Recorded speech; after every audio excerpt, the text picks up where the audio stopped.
from afar or with us here in the beautiful room in this beautiful room in Dubai, thank you for making the time to be here with us. My name is Ayman Sharqawi. I am the director of the Hassan II International Center for Environmental Training with the Mohammed VI Foundation for Environmental Protection, and I am very excited to be the moderator for today's event, tracking Africa's climate action journey, successes and opportunities. Co-organized by the Mohammed VI Foundation for Environmental Protection, the General Confederation of Moroccan Enterprises, and the United Nations Industrial Development Organization. How could I not be excited? We'll first enjoy what I'm certain will be a fascinating conversation with Her Excellency Razan El Mubarak, high-level champion of COP28 and president of IUCN, among many hats, and Her Excellency Leila Ben Ali, Minister of Energy Transition and Sustainable Development of the Kingdom of Morocco and President of the United Nations Environment Assembly, among many hats as well. We'll then benefit from the insight of a keynote from Mr. Shakib Lalish, President of the General Confederation of Moroccan Enterprises. That will be followed by a panel with very knowledgeable representatives from the United Nations International Development Organization, the IFC, the Eau Minérale d'Ulmes, and the Mohammed VI Foundation for Environmental Protection. And finally, I have to admit to be particularly excited about that segment. We'll hear two pitches from young African leaders who will present briefly their concrete climate-focused projects. If you have yet to share in my excitement, it's okay. I am confident that by the end of today's event, you will be inspired, you will be energized, and then you will be able to go enjoy some of the amazing food delicacies that Dubai has to offer with the renewed spirit of climate action. Without further ado, let us move to the first session to set the scene of this conversation, and it is my particular delight to invite to the stage Her Excellency Minister Leila Ben Ali and Her Excellency the Champion Razan El Mubarak. If you may join me to the front. Thank you.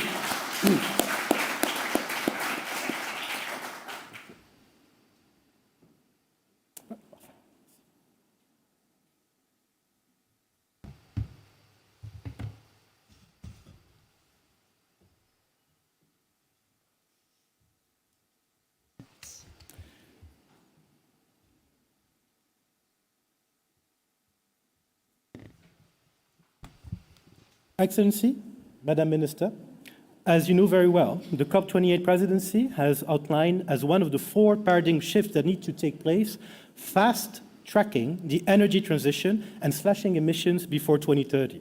Energy transition is a core component of your ministerial portfolio. How do you feel about this paradigm shift? Well, first, allow me to congratulate our friends in the United Arab Emirates for a successful and I think a very powerful COP.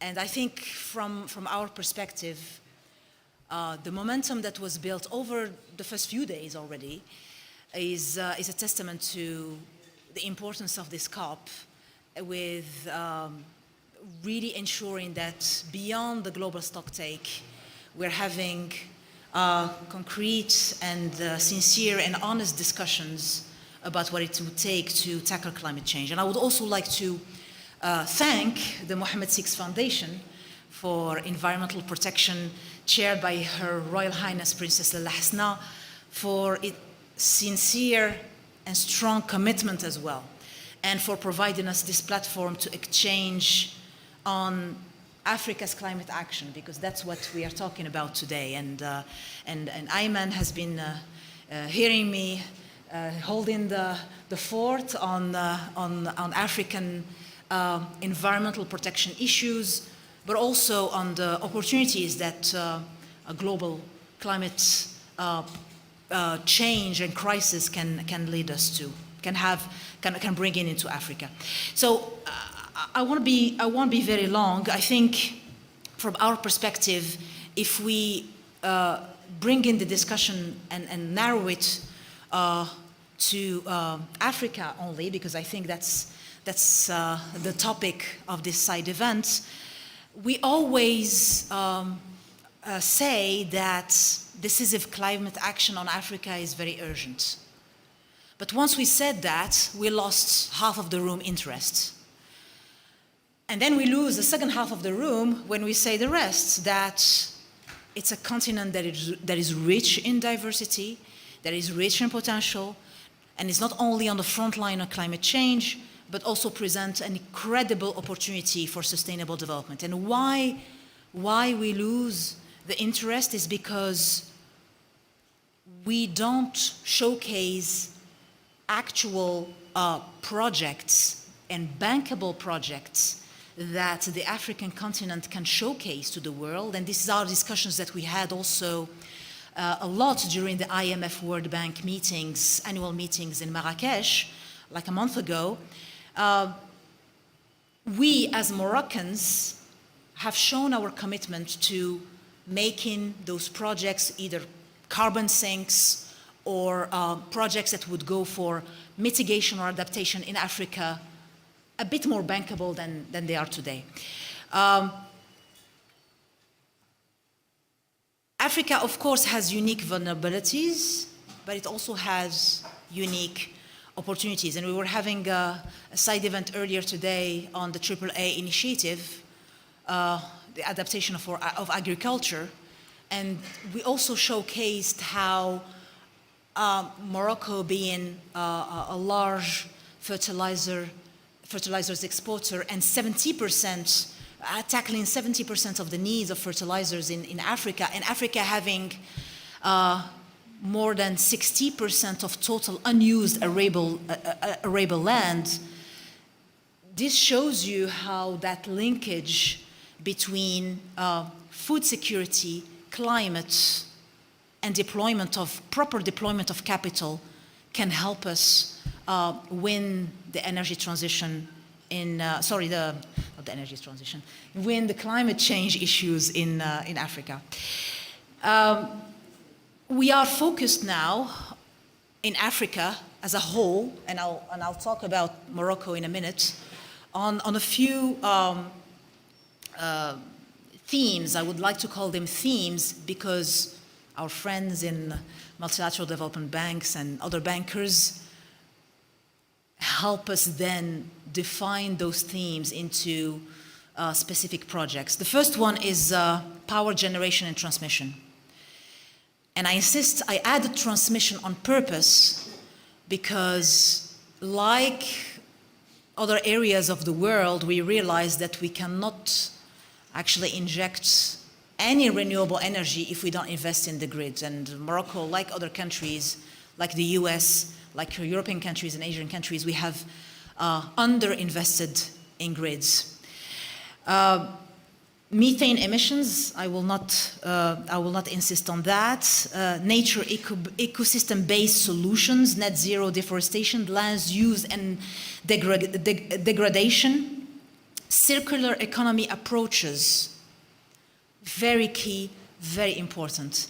And we are very much pushing for a number of opportunities when it comes to recycling waste, of course, but also in our discussions at the international level on the classification of biogenic CO2 or not. And I'll put it simply, and I'll stop there because I don't want to open another Pandora box here. And finally, of course, those cities and those rural areas that have to be developed sustainably by adopting more compact, connected, efficient development. So I will not bore you with the usual numbers that you have heard, which is that the African countries in their ambitious NDCs require more than $3 trillion in financing to be effectively implemented. Morocco alone, we estimated that the implementation cost of our NDC is more than $35 billion. These numbers can look high, but it's less than the investment program of a large national oil or gas company, right? So over 3 or 5 years. So at the end of the day, as far as we are concerned in Morocco, as you know, some of you who have heard us repeating the same message again and again, we're investing in renewable energy sources.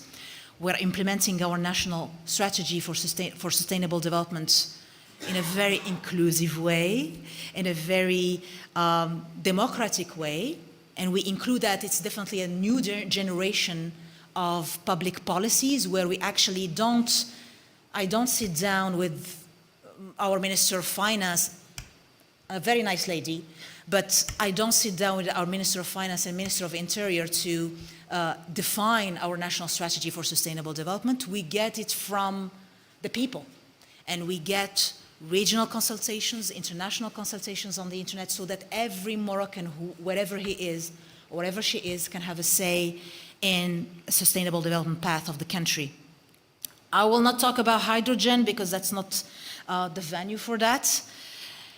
And of course, finalizing our Article 6 framework to effectively engage in international carbon markets. And we know that Africa as a whole, but also as countries, want to engage in international carbon markets, but without losing their sovereignty. So I think I will just finish by reading a couple of lines from His Majesty the King Mohammed VI, may God assist him, on his message to COP28. The IMF World Bank annual meetings in Marrakesh concluded that there is a pressing need to reform multilateralism and development financing, two levers that humanity has created to meet the challenges of the 20th century, two levers in which we believe, and it is in this conviction that drives the Moroccan presidency of the United Nations Environment Assembly. So in conclusion, our journey towards climate action is inseparable from our commitment to Africa. The two go together. And the Global Stocktake and the governance framework of climate finance, including, of course, the new loss and damage funds, and congratulations on that as well, are key components of our shared responsibility. Let's forge a path that leaves, and I will stop using this sentence as of today, because I don't think we are serious about its meaning, so that we leave no one behind, and recognize the potential of every nation, and ensures a sustainable and resilient future for current generations who have to finish the month, and future generations as well. Thank you very much. Thank you.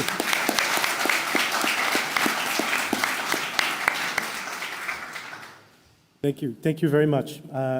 Excellency Champion. My question to you is a two-parter. My first part would be to address to you as high-level champion. You are leading the Marrakesh Partnership for Global Climate Action and represent what we call the action agenda that is very dear to our hearts. Can you please share with us your reflections on action under this action agenda this year, and what would you like to work on in the coming year? That'd be the first part. And the second part would be, even before being appointed as COP28 high-level champion, you have always been championing nature conservation, and you are world-renowned for that.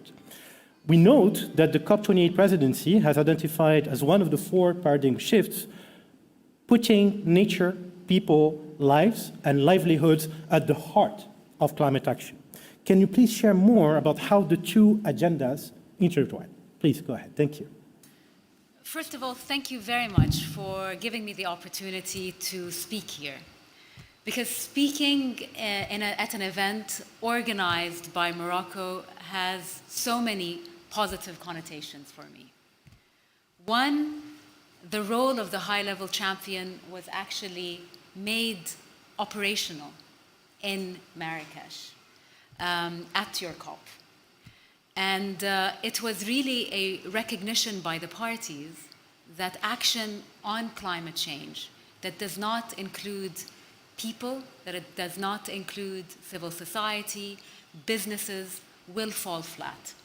And exactly what you said, you cannot have a transition, be it energy, be it on food, which are the two main transformations that we seek, without people and without non-party stakeholders. The other is recognizing also from a regional perspective how much we welcome, we need, we appreciate the work of the government of Morocco and the Moroccan people to really embrace the climate action agenda, not by talking, but by showing. So as far as I know, and I love to be corrected, Morocco is one of the few countries that, according to Climate Tracker, when they submitted their NDCs, not today, but in 2016, one of the few countries that was actually 1.5 compatible. And I think countries in our region and countries in Africa have to be incredibly proud and really use Morocco's vision as a pathway to inspire more to walk with you and to walk the walk. And for that, I did hear one person clapping, but I think it does, I hope I can get more.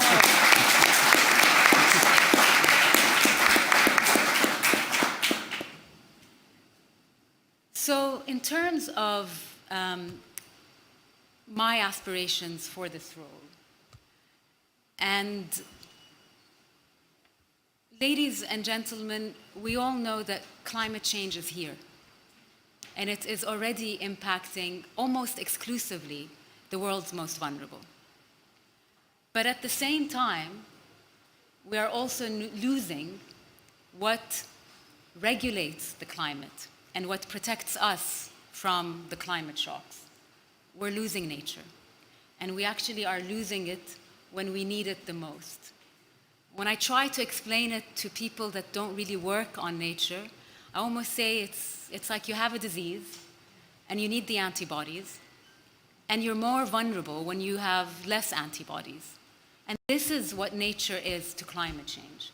It is an incredible, powerful ally to help us not just address the issue of mitigation, but also the very real needs of adaptation.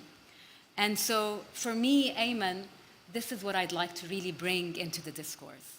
We cannot keep talking about climate change and nature conservation in two independent processes. They must converge because this is the reality. We must ensure that finance reaches both of these issues and in equal rigor. We must ensure that the conventions dealing on biodiversity and then dealing on climate change discourse also come together. Because in my previous job, I was a local government administrator. And to be honest, it was very difficult, even for a country that has the privilege of resources, to be able to report on such multiple templates. It took resources, and it also, to a certain extent, divided sectors, while climate change actually needs a whole of sector approach. And so that is the other thing that I'm trying to do, is to help ensure that when we talk about and when we work on our updated NDCs, that they're enhanced by nature-based solutions so that it's captured. Because what's not captured is not financed at the end of the day. So that's really, really important. The other thing that I am very excited about, and I was talking to a number of people in the audience, is this change in narrative about climate change. Climate change for the past 2 decades has been marred with the reality of the negative consequences that it brings, but failed to really inspire the opportunities that it can bring as well. And this time I had the opportunity to participate in the African Climate Regional Weeks that happened pre-COPs. And I was really flabbergasted by the energy. It was an energy that was not about victimizing ourselves, but rather seeing ourselves as solution providers, seeing this as an opportunity for a new and more just economic transformation, seeing it as an opportunity for our youth. I mean, our continent, or the continent of Africa, and as well as the Middle East, is underpinned by an incredible wave of young energies, wanting not to contribute to the problem, but wanting to really be part of the solution. And climate change, because of the fact that it's multi-sectoral, gives youth that opportunity. It's not just about decarbonizing our supply, which is critical, but it's also about decarbonizing our demand. And so working on how do we decarbonize our food supply? How do we think about the future of agriculture? And really building it from the ground up is what really excites me about the role of the high-level champion, which I am extremely privileged to hold, and so privileged because it holds the name of Marrakesh. Because we work through the Marrakesh Partnership, this will ever be and always be a legacy, one of the legacies that the COP in Morocco has established then, now, and inshallah into the future.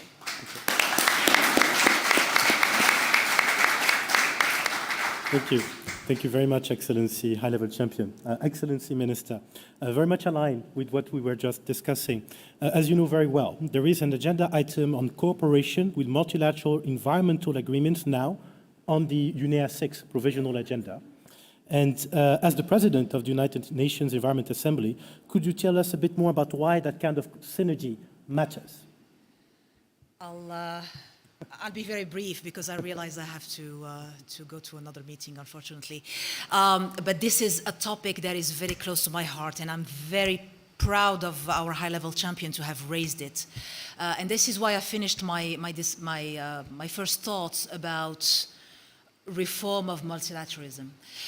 What we noticed, and I think you alluded to that very well as a public servant, but we have the same issues as ministers, is that we cannot talk about climate in one room, on biodiversity loss in another room, and then on pollution in another room, and then the day after we start realizing that we need to talk about food security in a different room. All these issues are definitely interconnected, and this is the reason why we have been pushing within, the UNEA framework to ensure that we increase the synergies and we get the multilateral environmental agreements to talk to each other at least. But I'm sorry to say, even that, and we're having the MEA Day at the UNEA in Kenya at the end of February, but even that is not enough because there is urgency in different levels. And mind you, we focus a lot on Africa and the Middle East in this session, but we have 25% of UN membership that is going to disappear. These are UN members, these are countries with passports, identities that are going to disappear before the end of the century. Some of them actually as early as 2040, 2050.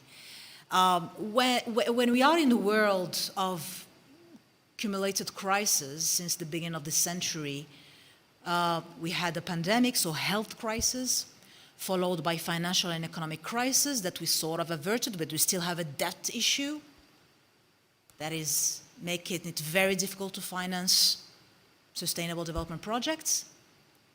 And then we also have geopolitical crisis and wars, distracting politicians, public servants, the civil society from some of the urgencies that we are dealing with and raising questions that humanity never had to deal with. 25% of UN membership disappearing. How do you tackle that?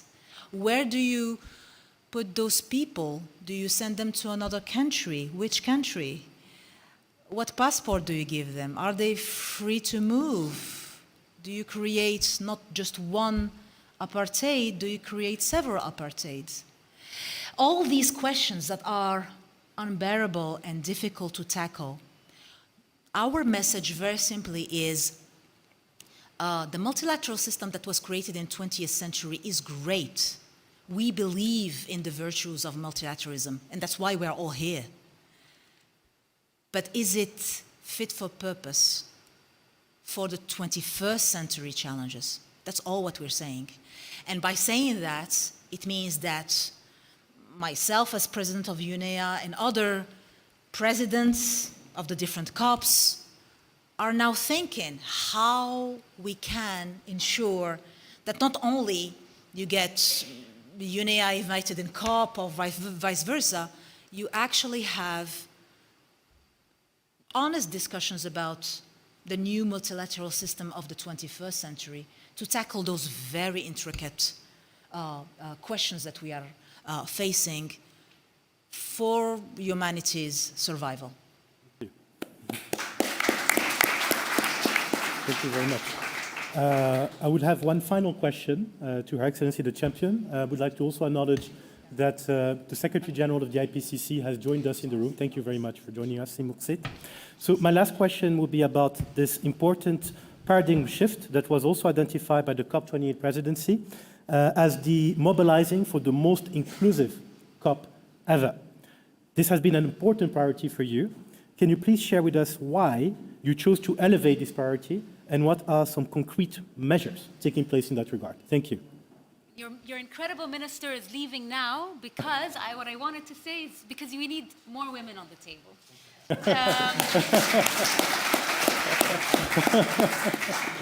No, but as she so eloquently said, we seem to be in a continuous, permanent crisis mode, whether it's food security, whether it's geopolitics, whether it's the nature and biodiversity crisis, and of course compounded by climate change. And again, you know, we talk about a multilateral system that is not fit for purpose. And why is it not fit for purpose? Because doesn't have space to properly represent the new world order. Where are the biggest populations in the world? Where are the largest growth? I do not think that it is well represented, and it is time to reform. And I think we owe it to our children to ask these questions. And we owe it to ourselves that despite the crisis, we need to be able to build the systems that can serve our children moving forward. But Ayman, we what we did, or what I tried to do with the COP28 presidency, is make sure that we align our priorities, because we wanted to achieve the greatest impact. So two of the priorities, one of them is the just energy transition, the other one is fixing finance, but the other two are ones that I'm driving with the Marrakesh Partnership, and that is inclusion and nature. I talked about nature, and now I'll talk about inclusion. Again, on nature, you cannot talk about nature conservation without elevating the role of indigenous peoples globally. Today, with very little recognition, with very little financing, they are protecting, for all of us, 80% of biodiversity. So what we drink, what we breathe, is a service that they're providing for humanity. And I think it's about time that this is recognized and that their contribution is known and that their voices are heard. The other is women. Climate change is not gender neutral. It is affecting women and exacerbating existing inequalities. And again, if women are not part of designing these new multilateral vehicles for climate action and climate finance, women will be left out again. And what I've been advocating is ensuring that it's not a rhetoric. How? We need to back this known fact with facts. We need to be able to disaggregate climate data to ensure that we know how is it affecting women, where, what are the numbers, and how are women's contributions being essentially aggregated to ensure that their contributions are actually known. Only then will we be able to ensure that finance flows to women and their children on the front lines. And with that, I know that you've had a very, very long day, and really thank you for inviting me, and I'll give you the floor to conclude our session. Thank you. Thank you very much. Thank you. Thank you very much for taking the time to share with us your insights, your energy, your expertise, your humility. It is much appreciated. Thank you so much. Thank you. Without further ado, I'd like to invite for keynote remarks Mr. Shakib Lalish, President of the General Confederation of Moroccan Enterprises. Mr. Lalish, under your applause, please. Thank you.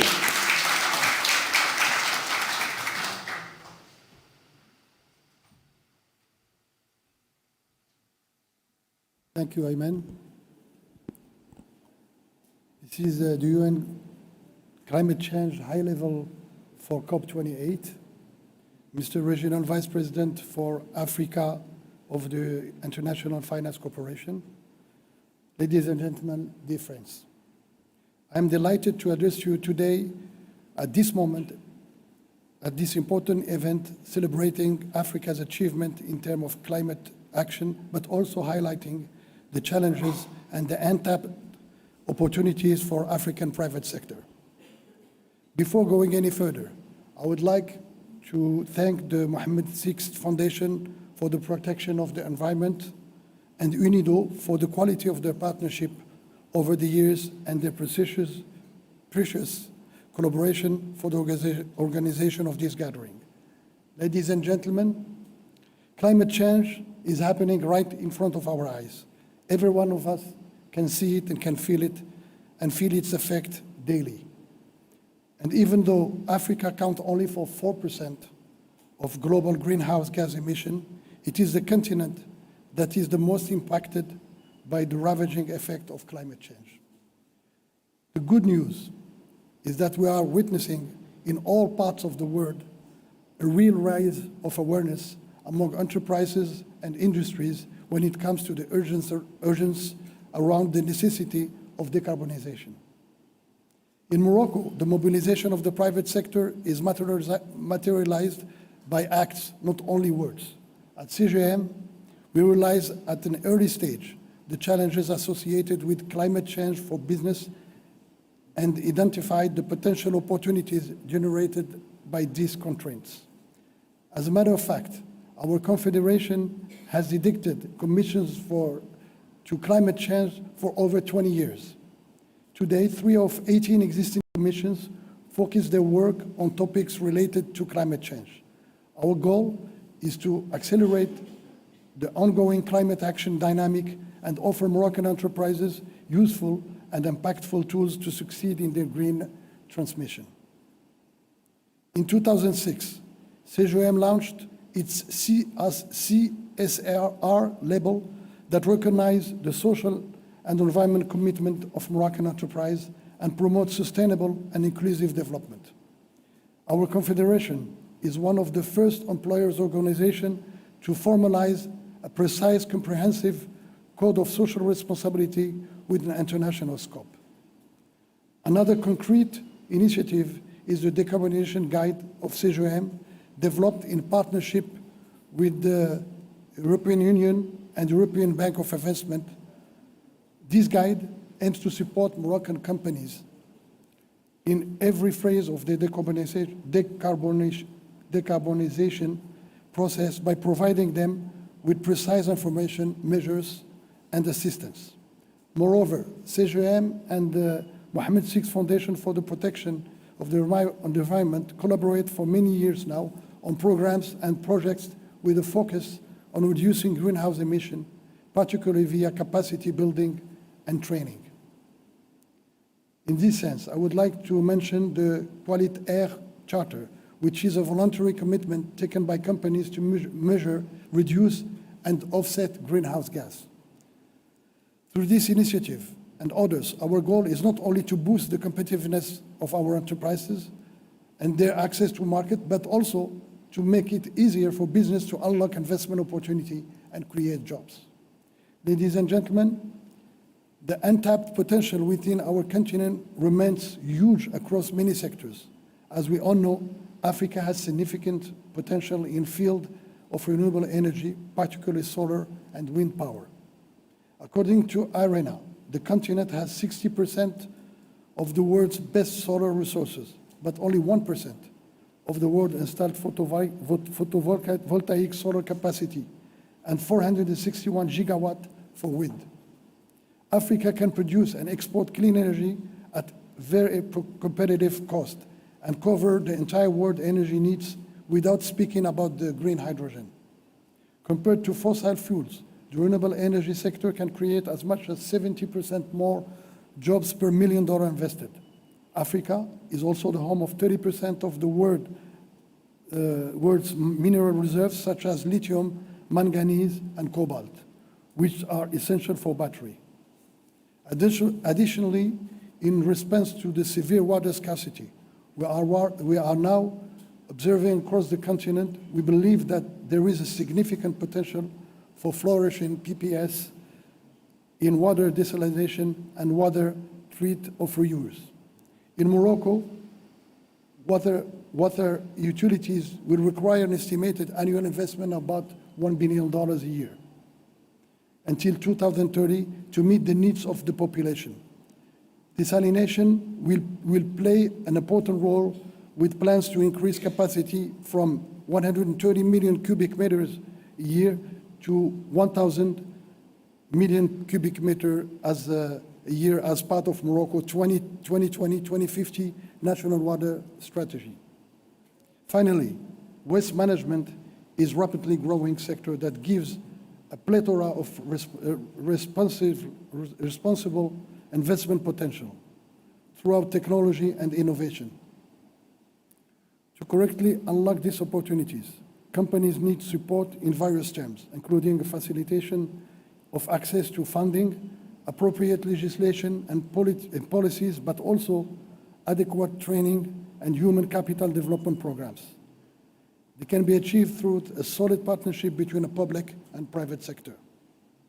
Under the leadership of His Majesty King Mohammed VI, may God assist him, Moroccan government is implementing a new charter of investment aiming to reach an ambitious $52 billion invested by 2026, which will allow the creation of more than 500,000 jobs.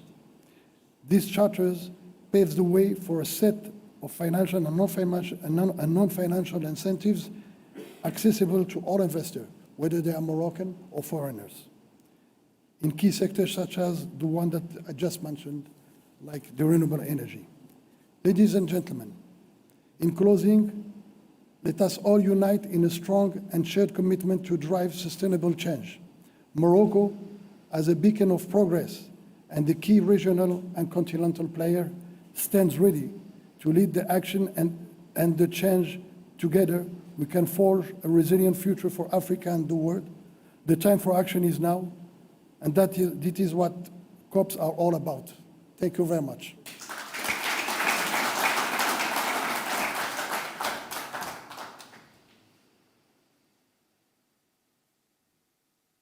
Thank you. Thank you very much. The time for action is now. I'm fairly certain that by now you share my excitement in terms of this side event. We have heard very inspiring experiences being shared, concrete elements, and the time has now come to move to our first panel, setting up an enabling environment to accelerate Africa's climate action. And I would like to call the panelists to the stage. First, of course, Mr. Sergio Pimenta, Regional Vice President for Africa at the International Finance Corporation. Under your applause, thank you. Thank you very much indeed. The second panelist is my colleague at the Foundation, Mrs. Kenza Khlafi, who's Executive Partnership Manager at the Foundation. And the third panelist is Mr. Alois Mhanga, Director of Climate Technology Innovation Division and the Global Clean Tech Innovation Program at UNIDO. Thank you very much for being here with us. And the final panelist, but certainly not the least, is Mr. Naufel Jellal, Director General of Zoniral Dulmes. Thank you. So I'll be asking questions successively to the members of the panel, 2 questions each, and then we'll hear a concrete story being shared from our dear representative for the Eau Mineral Dulmes. So first, regarding the IFC, Mr. Pimenta, the IFC is helping to create markets for climate business in many countries. What are some key enabling conditions for that to take place at scale in Africa? Thank you.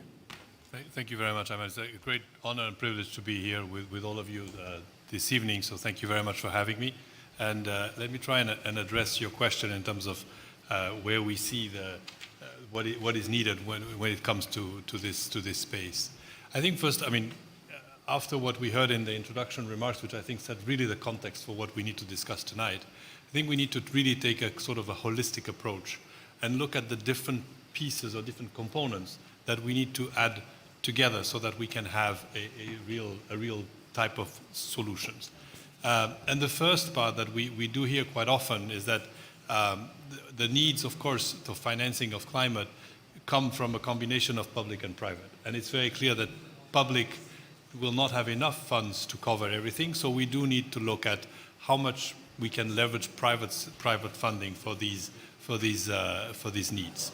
And I very much believe in the combination of also public and private and looking at partnerships. So this is also an area where we should not just divide and say, oh, there's one side public, one side private, but together. Now, one of the major impediments for private sector to come in and fund more projects is that there are actually not enough of these bankable projects, as we say, right? And so one of the areas that we've really been working on is to try and create those bankable projects by working with public entities, development partners, private sector, civil society, and sort of create these markets, create these opportunities. We've done quite a lot of those examples, including in Morocco, so I'm very happy that we can really push that agenda forward. The second component that I think is important is to really look at the overall regulatory environment and how it is conducive, not just to private sector to invest, but to private sector to invest in a green way. And that's one of the areas that it's very important, whether it's from the governments themselves, the regulators, and this is one of the areas that I think we should really push. And then the third and last point that I would add is that we do need to find solutions that are at scale. So for that, we need to mobilize funding. We need to mobilize funding from as many sources as possible. We need to channel those resources to the right projects. And this is one of the areas we heard, including in the opening remarks about the reforms of the multilateral system and so on. Mobilizing more, working at scale is what is needed. Thank you. Thank you very much. Thank you. There's a clear thread I can see between your remarks just now and some of the comments we heard before about the importance of bankable projects, for example. Thank you very much for sharing that with us. I'll now move to the next panelist, my colleague, Mrs. Kenza Khalafi, and I'll be asking her, as we all know, the foundation under the leadership of Her Royal Highness Princess Al Hasna has been a key stakeholder at COPs for many years now. If you could share us a bit more about that and specifically what the foundation does on climate action, and I believe there are some slides, in support being showcased. Thank you very much. The floor is yours. Thank you, Ayman. First of all, I'm really pleased. Maybe if you could get a bit closer to, thank you. Thank you, Ayman, and I'm really pleased to be with this distinguished panelist.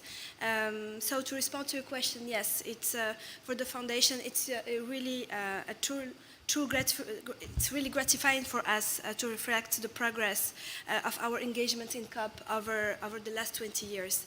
The foundation was established in June 2001 under the guidance of His Majesty King Mohammed VI, with Her Royal Highness Princess Al Hasna taking the chair, who was already involved in environmental issues.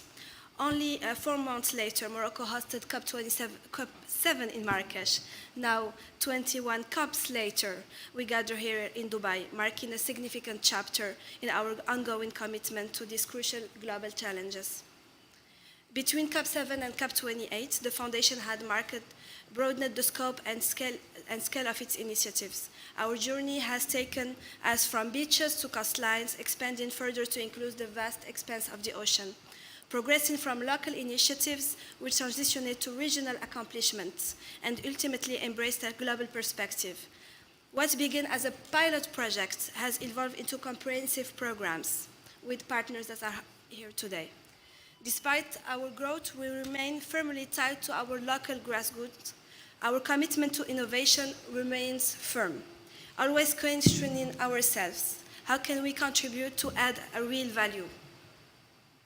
Adaptability is a fundamental principle for us at the Foundation. We constantly develop and improve our method to stay relevant, enhance our efficiency, efficacy, and innovation. Through mobilizing resources, promoting collaboration, leveraging our extensive national and international network, we ensure the appropriate expertise integrated. This collaborative and dynamic approach empowers us to tackle environmental issues.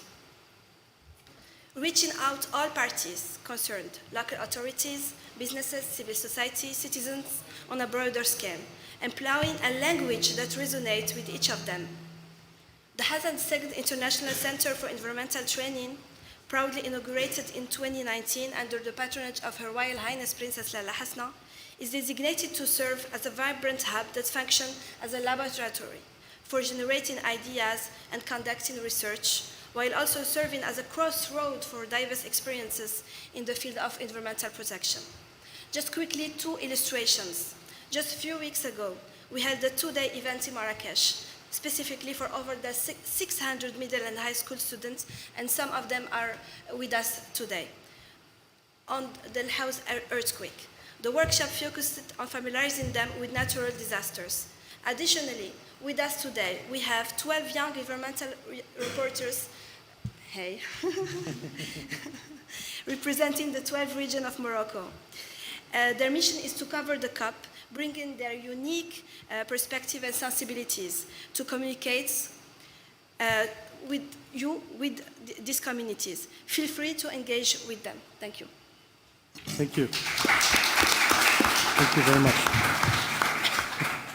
And perhaps specifically on climate action, the second part of, thank you.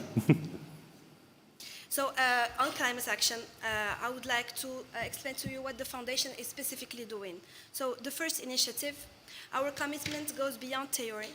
As always, we strongly believe in grounding our effort in practical experiences. We initiate pilot projects with relevant partners. We test, refine our approaches in a multi-dimensional strategy that includes capacity building, facilitation, networking, consolidation, and especially the use of feedback.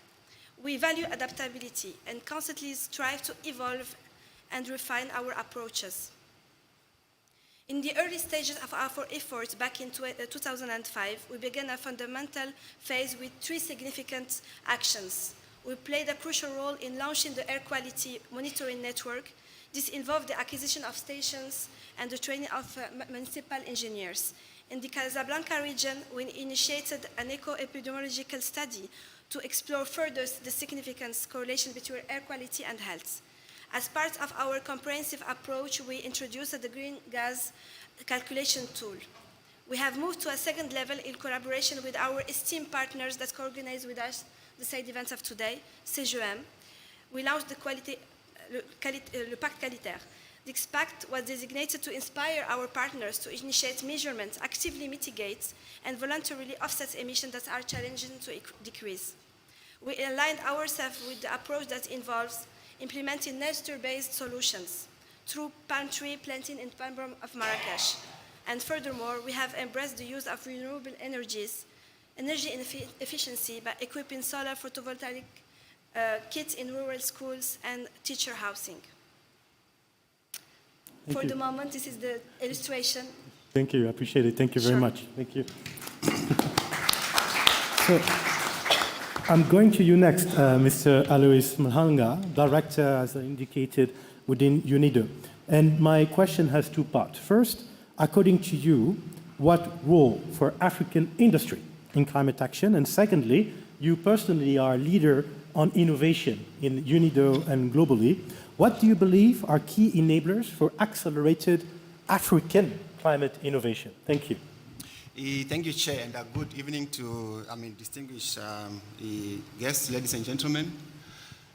Building on what the Honorable Minister mentioned,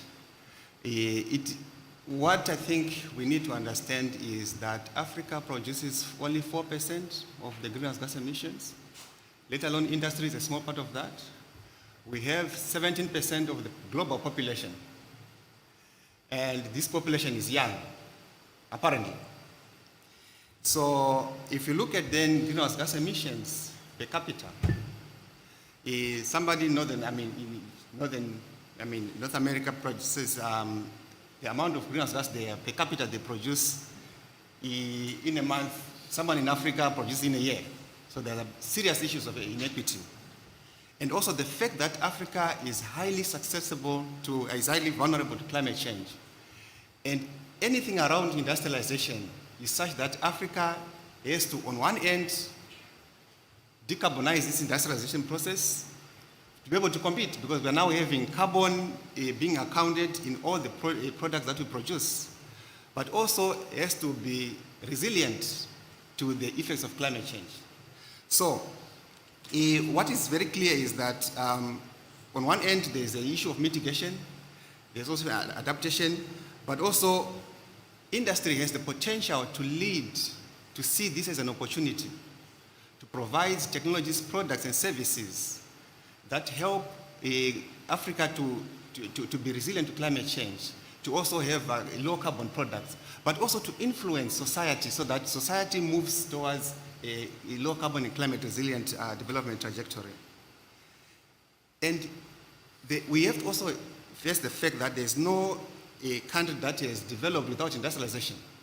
So industry is key for any socio-economic development. So as UNIDO, we support countries in their industrialization, decarbonization processes. We promote green hydrogen. We have initiatives on deep decarbonization to support countries to adopt technologies, standards around the issue of decarbonization. But what is also important is that we see the emergence of new entrepreneurs, new innovators. Industry across this whole, across the full breadth of industry, from SMEs, startups, micro enterprises to large-scale industries, they are part of this change. So we see how do we support these innovators, entrepreneurs, so that they become the new industry of tomorrow? How do we harness the ingenuity and creativity of the youth so that they can start producing technologies and products and services that helps this dual requirement of decarbonization and towards climate resilience? I had the privilege of working with Morocco on the Global Clean Technology Innovation Program. There are four things that I learned about this program. We're supporting the acceleration of incubators, acceleration of SMEs, startups in Morocco, and helping them go to scale. There's significant policy intentionality within Morocco, where the government is actually pushing that the startups and the entrepreneurs are going to be part of this change. Secondly, financing. Entrepreneurs don't grow, they need financing along their innovation value chain. And thirdly is about, in my country we said it takes a village to raise a child. There's need for an innovation and entrepreneurship ecosystem that is connected so that the entrepreneurs, they can move from one stage to the other. We don't need to accelerate entrepreneurs off the cliff so that they come from an accelerator and then they die. So there's need to connect ecosystem players, incubators, accelerators, but also to bring on board large industries so that they can see these entrepreneurs as the future. They can see these entrepreneurs as providing them with technologies and products and services that help them in their decarbonization, but also transition towards climate resilience economies. So we see industry as an opportunity to respond to the issue of climate change from a mitigation perspective, but also as an opportunity to respond to the requirement on climate adaptation. Thank you so much. Thank you. Thank you very much for this very important sharing of enabling elements that will help a blossom of beautiful initiatives across the continent when it comes to climate action.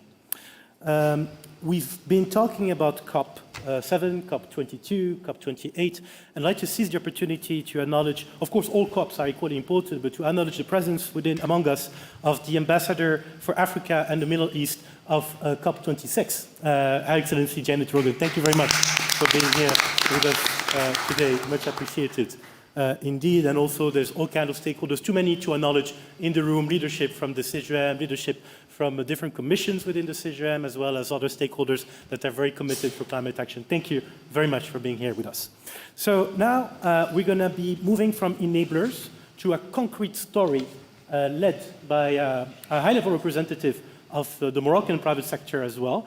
I think you have a story to share with us, Mr. Jalal, in terms of how concretely you've been able, in les eaux minérales d'Oulmès, to keep pushing the boundaries of climate action. Mr. Jalal, the floor is yours. Thank you. Your Excellencies, ladies and gentlemen, good evening. Thank you very much, Ayman, for your kind introduction, and very special thanks to Mohammed VI Foundation for environmental protection, as well as to the General Confederation of Moroccan Enterprises and the UNIDO for giving our company, Les Eaux Minérales d'Oulmez, which is also known as LEMO, the opportunity to share its ambitious journey in addressing the climate subject. And for those who are unfamiliar with LEMO, we are the leading company in Morocco in manufacturing and distributing non-alcoholic liquid beverages, especially mineral, sparkling, and purified water. And we've been in business since 90 years ago. Actually, we've been one of the very first pool of companies, Moroccan companies, to be listed in the Casablanca Stock Exchange market since 80 years ago. And our Vice Chairwoman and CEO, Mrs. Miriam Salah Shakroun, past President of CGM, and was also appointed by His Majesty King Mohammed VI in 2010 as Commissioner of the Earth Day. And she's a renowned person of being a sustainability advocate. And actually now she's part of 30 CEOs worldwide who were chosen worldwide by UN Secretary General as part of the Global Investor Alliance, the GISD Alliance for Sustainable Development. And we are operating in few countries, mainly in Africa, and we belong to the whole Markham Group, one of the largest holdings in the region. And, actually the sustainability commitment has been an integral part in the company's DNA. We can clearly see it in LEMO's mission. As you can notice, the sustainable growth is the paramount condition of our existence, and it is explicitly highlighted, as you can see, in the mission verbatim.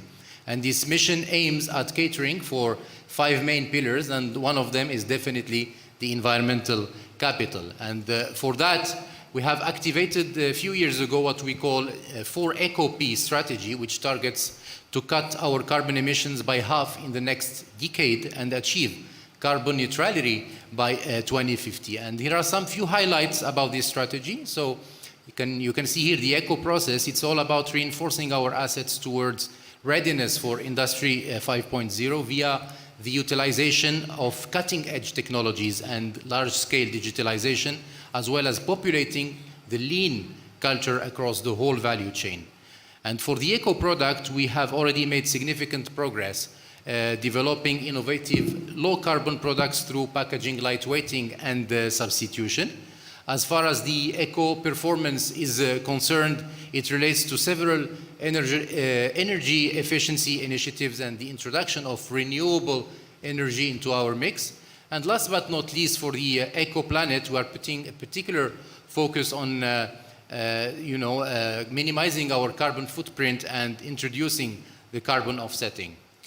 And by the way, in 2021, following the great initiative of Mohammed VI Foundation for Environmental Protection, LEMO was among the very first company to have signed in the region, actually, not only in Morocco, to have signed and or joined the Business Ambition for 1.5-degree pledge to set science-based emissions reduction target. And also, you can see it here in this graph, and indeed it's thanks to this 4-ECO-P strategy that I was talking about in my earlier slide that we have been able to already achieve key milestones regarding our carbon footprint mitigation journey, starting with adhering to the Air Quality Pact initiated by the foundation of by Mohammed VI Foundation for Environmental Protection under the presidence of Her Royal Highness Princess Lalla Hasna, which served for us as an inspiring framework to account for greenhouse gas emissions. And as a matter of fact, in 5 years, we managed to reduce our carbon emissions by circa 25%.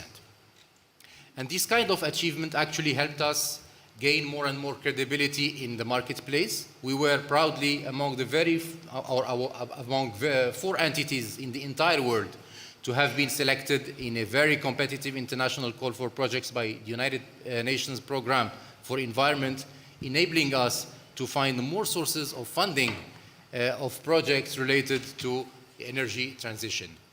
And having said all of that, and while we are cognizant of the pivotal role of the environmental preservation within the sustainability portfolio, we must say that there are other pillars that are interconnected to enable the achievement of sustainable development goals. And in our case, we have elected to zoom into 6 SDGs that are most relevant to our business model. And we are giving them special focus in our strategic and operating plans, which led to few and tangible rewards and recognition. Let me mention a couple of them. We have obtained an exemplary status this year in one of the most thorough sustainability audits in the world, which is ISO 26000. And of course, we could only make such a progress only through our most important asset, our people. And I'm extremely very proud to say that Les Eaux Minérales d'Oulmez have been ranked #1 best place to work in Morocco in 2023. Thank you very much for your attention. Thank you. Thank you very much indeed for sharing a concrete example of committed leadership for climate action, that is African commitment to leadership for climate action. At this time, I'd like to thank all our panelists for their sharing. Much appreciated, very generous, very energetic, very precise. Thank you very much. I hope you're all still excited. Thank you. And now we're going to go to the last part of this event, and we'll be hearing from leaders from the continent that are young, that are African, and that are working for climate action, whether it is on mitigation, adaptation, or both. But before I do, I'm going to need some help and support and assistance. And as previously, Her Excellency Razan referred in particular to Marrakesh. Given the Marrakesh partnership, the 2 COPs that we hosted there, I would like to invite to join me up in front the young reporter for the environment from that particular region. Under your applause, please. Thank you. If you could introduce yourself. Thank you. Thank you. Hello, my name is Yasmin Shawi. I'm one of 12 young reporters for environment present here at COP28. Thank you. Thank you very much. Thank you. So I have a question for you. Are you strict? Are you a strict person? I mean, it depends. It depends. Yeah. Can you be strict tonight? Yes, of course. Of course. For you, you are very eager to say yes. So I think you're a bit strict. So what I'm going to need from you, if you don't mind, we're going to hear 2 pitches from 2 of the African Youth Climate Hub project leaders that benefited from 7-month incubation program together with our partner, YUNGO, the official youth and children constituency to the UNFCCC, University Mohammed VI Polytechnique and OCP Group. They'll be presenting, each of them will have 5 minutes. Not 1 second less, not 1 second more. So you are going to be the timekeeper. You're going to be the boss of all this session. If they go over 5 minutes, you cut them. You don't care. It's okay? I cut them. You cut them. Great. Thank you very much. Yeah, you have my backing. I'll have your back. I have your back. So based on that, with no pressure, this is not Shark Tank. Let me reassure you. It's going to be constructive, positive exchange. You're not going to get grilled after a presentation, but to both of our leaders, you have in front of you participants that are in a position to help scale up your initiative, to provide you with what you need to go deeper, to go beyond what you currently are doing, as important as it is. So I'd like to invite you to the stage to join me, Ms. Mirana Jakatjana, who is the CEO of So Cool, based in Madagascar. Under your applause, please. Thank you. As well as Mr. Raji Ramadan, who is the CEO of Noor Nation, based in Egypt. Thank you. And Mirana, if you'd like to come to the lectern, I think you have the slides. Oh, it's already there? Excellent. Thank you very much. So I just use this. Brilliant.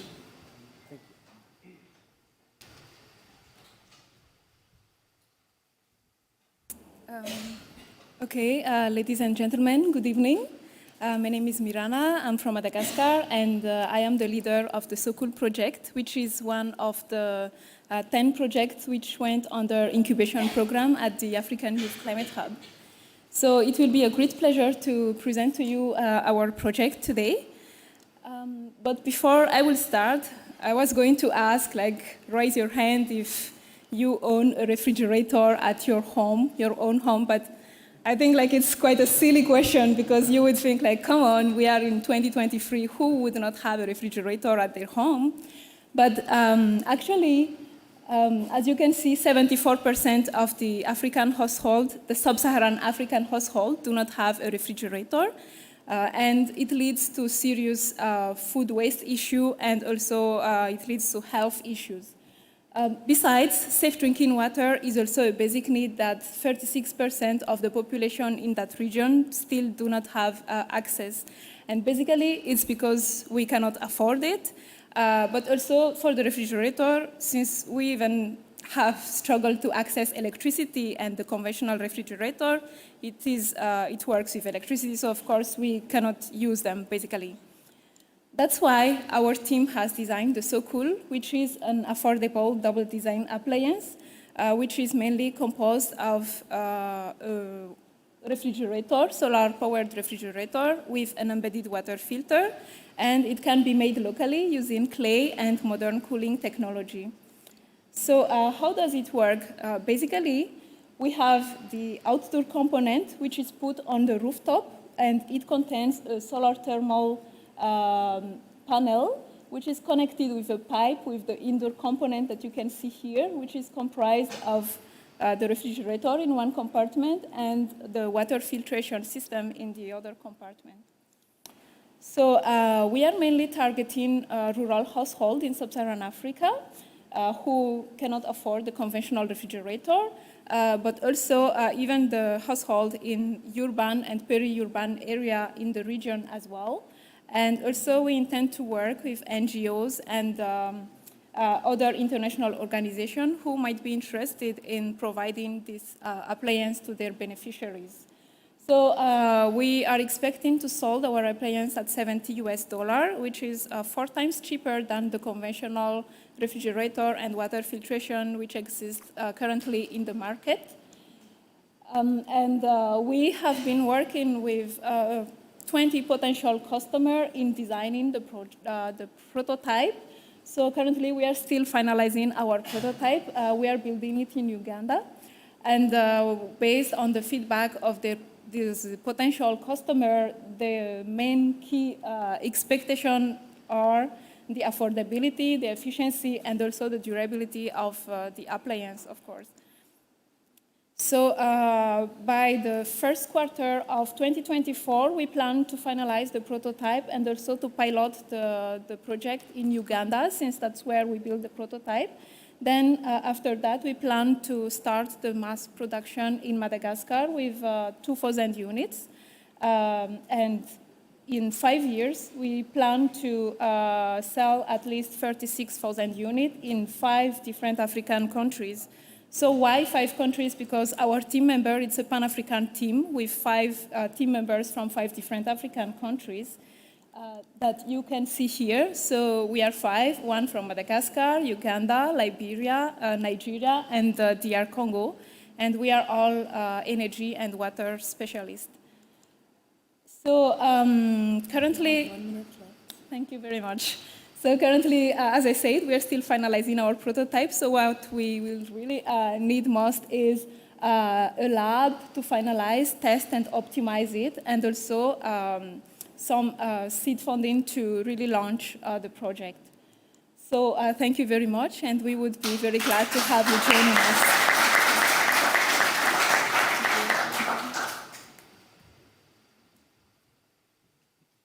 Excellent. The floor is yours. Next, just making sure that the master of time is okay. That was kept. The 5 minutes were kept. Thank you very much. And just let him know when you're ready for the... Yeah. So, okay.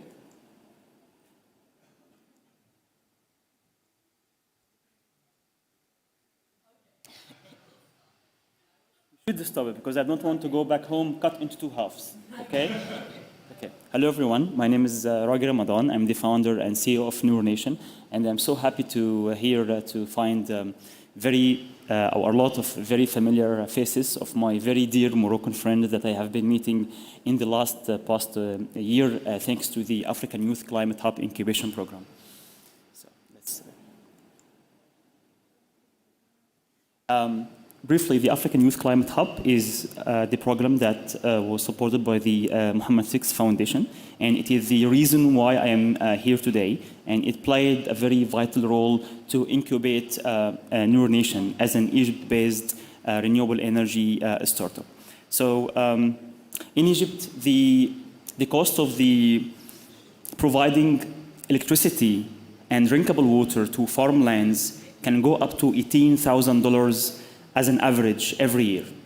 This is in addition to a severe water scarcity due to the declining availability of fresh water in the MENA region. This is in addition to 2.8 billion people worldwide lacking access to energy and water, where most of them are located in Africa. But we have a solution. Noor Nation is an Egypt-based renewable energy company that is solving problems to a client like Omar, who has 100 acres of farmland. He has no access to energy for water pumping, and he has no access to drinkable water, including him and all of the families and workers in this farmland, which is located in heart of the western desert. Our solution is called Livebox. It's a solar-powered, all-in-one unit that can provide both electricity and safe water, desalinated or purified, for farming activities such as water pumping for irrigation, water desalination for potable, livestock, poultry uses, and also providing 24/7 electricity for household, all from the same unit, which is remotely monitored and controlled. And it is a dual supply of both energy and water. It's completely plug and play and modular. Comparing to regular solar system, it consumes much less area, which is very important to farmers. It needs much less infrastructure. It comes with a leading industry warranty, and it is very cost effective in 3 to 5 years comparing to regular solar system. This is how we make money, as we can sell the unit directly to our clients in Egypt, but in low-income communities or low-income groups such as Sub-Saharan Africa, we are selling the water and energy as a service. Our market focus is small and medium farming and rural communities that are located in Egypt, MENA, and Sub-Saharan Africa.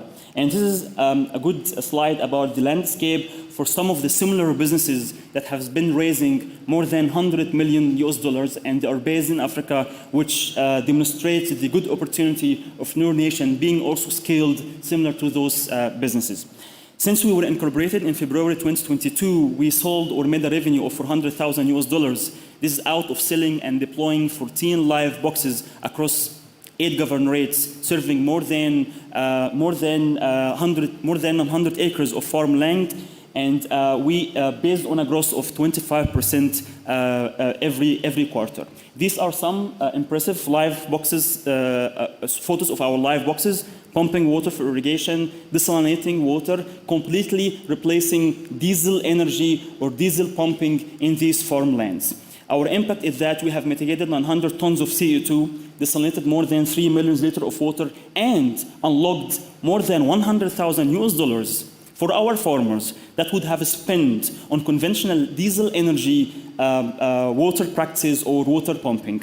We hope by the next year that we will implement our first pilot water purification live box in Tanzania, and we're also in discussion with potential partners such as the OCP and UNFCCC to deliver pilot water desalination live boxes in Morocco, thanks to the networking and the market access that was provided by the African Youth Climate Hub Incubation Program. For all of the investors in the room, we are now started our seed round of $800,000 that it is scheduled to be closed by the first quarter of 2024. And I'm so glad to say that last month that we closed our first $200,000 as an equity from Catalyst Fund. Omar now is so happy because he has accessible to free energy for all of his farming activities, and he has more than 12 liters of desalinated water for all of the activities, livestock, poultry, drinkable for his farmers, and he could save up to $10,000 per year. This is our team of Noor Nation, and we are targeting to empower the lives of 1 million people in Africa by providing their daily life essentials of clean energy and safe water by 2028. Thank you so much.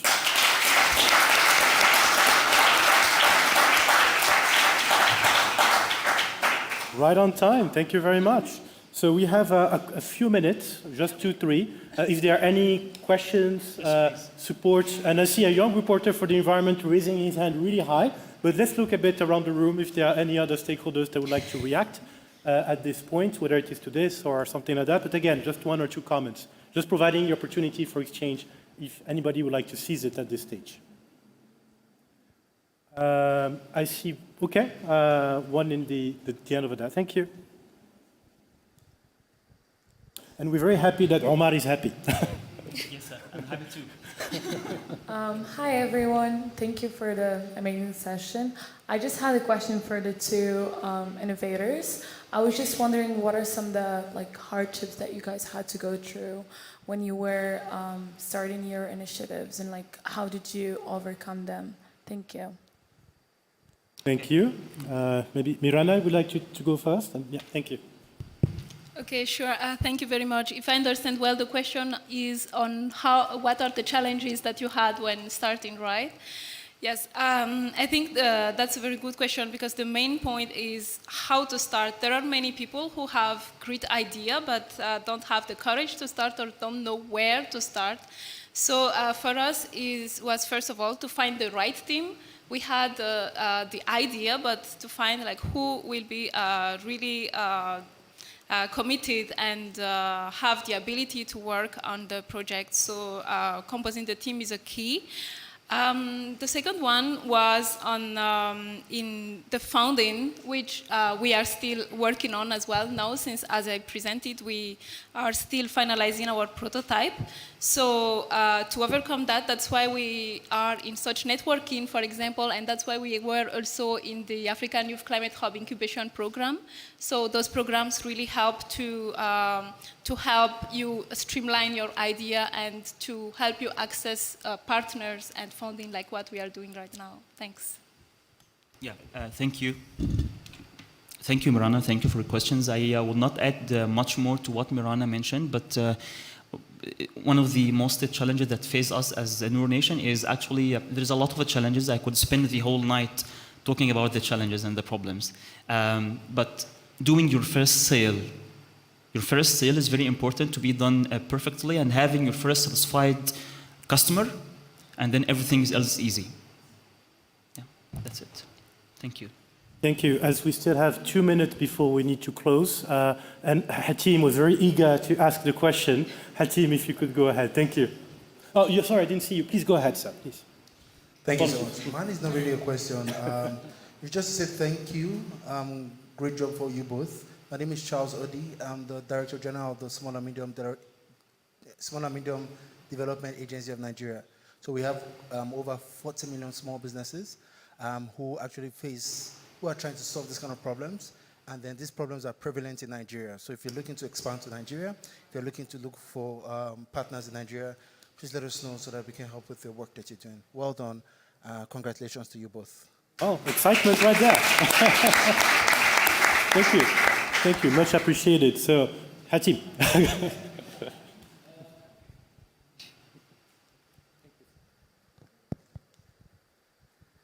Thank you very much, ladies and gentlemen. So cool and New Nation, you've done a great job. I have one question. Have you done your market research? And if so, what makes you very special? And please, in short words, because Ayman's going to kill me. Yeah, Mirana. Yes, of course, we have done a market research. As I presented, we are targeting the whole sub-Saharan Africa. So we have a market size of like 1.16 billion since, as you see, there are many people who need the appliance. But as I said, we plan to start in Uganda and Madagascar first. So in 5 years, we plan to serve at least 36,000 households. Yeah, thanks for the question as well. Market research, it's very important, as Mirana highlighted, to select the right team, especially the founders of the startup. And founders of Noor Nation have been having like more than 12 years of renewable energy experience, which helped us to understand the market. But if you're asking about our target market, it is 18 million US dollars by 2028, depending on selling the energy and water as a service, which of course will not be happening unless you guarantee scalability, and which is done by partners like in Nigeria and other sub-Saharan country that we are very willing to collaborate with. Thank you. Thank you. The time has come for me to thank both of you for your question, for your presentation, for your energy, for your creativity and commitment. Thank you very much, as well as our time master, Yasmin from Marrakech. Thank you very much. And this, ladies and gentlemen, concludes our session. I would like, on behalf of the co-organizers of this session, that is the Mohammed VI Foundation for Environmental Protection, the General Confederation of Moroccan Enterprises, and the United Nations Industrial Development Organization, thank you, all of you, for your engagement, for your support, for your commitment. Feel free to continue discussing, and please stay tuned for other activities that those three partners and others will be organizing over the rest of COP28. Thank you very much. Good evening.